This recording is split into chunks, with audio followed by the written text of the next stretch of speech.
And joining us now is Moty Cristal, former member of governmental hostage negotiation teams. Hi, Moty. Hi, Sivan. Thank you for joining. Moty, the US, Qatar, Egypt, Israel, and possibly Hamas representation, they're all convening in Doha today for a renewed round of negotiations for a hostage for ceasefire deal between Israel and Hamas. What are the main obstacles which remain between the two parties?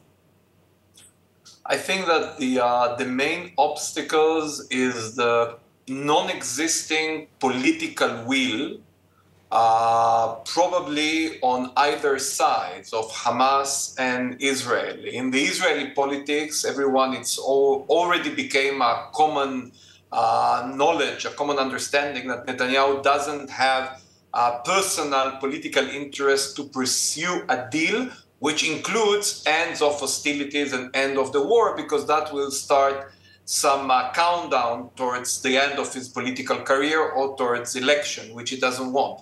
I think that on the other side, Sinwar understand that the tremendous pressure that he was put, including the assassination of Hania and Dev. So basically, he's quite alone there. And instead of being manipulating his joint leadership of Hamas, he is now really became physically almost the single decision maker. And when people psychologically are put in such a position, they would like to defer decision, to postpone decision. He believes that US and international pressure, as well as the threat coming from Hezbollah in Iran, will improve his bargaining position. And he might be wrong, but that's the way he perceives it. So from his personal interest, he would rather wait, as well as Netanyahu. Unfortunately, the hopes, as your reporters indicated, hopes are tremendously high. We heard the spokesperson of the White House. The fact that Americans framed it as the last chance, I would say that in our professional circles, we now say this is, like in a document that you prepare, this is the final version, and then comes the final version, and then comes the real final opportunity.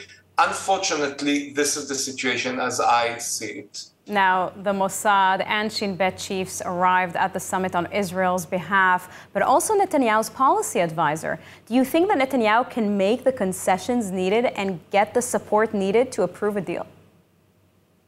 Well, I would say that professionally, as an Israeli, from both perspectives, I reject this framing, whether Netanyahu will make that the concessions. A deal is always something which is reached between two sides, in this case, Netanyahu and Sinwar. A deal is always something which is better than the alternatives which both of them have. In negotiation vocabulary, you call it the zone of possible agreement and the political will. I don't know if Netanyahu has to do additional concession. I don't know if Sinwar needs to do additional concessions. Both leaders needs to decide that the continuation of the current reality is worse than what we have on the table. And knowing professionally the Israeli negotiators, I'm confident that they completed or they reached the best deal possible, which will secure Israel interest, Israel values, and now it's the political decision-making time. And what about Hamas? They previously said they would not show up to the talks. We're now unsure of their exact involvement. Is there a point to have summits and conduct talks when one of the parties is absent?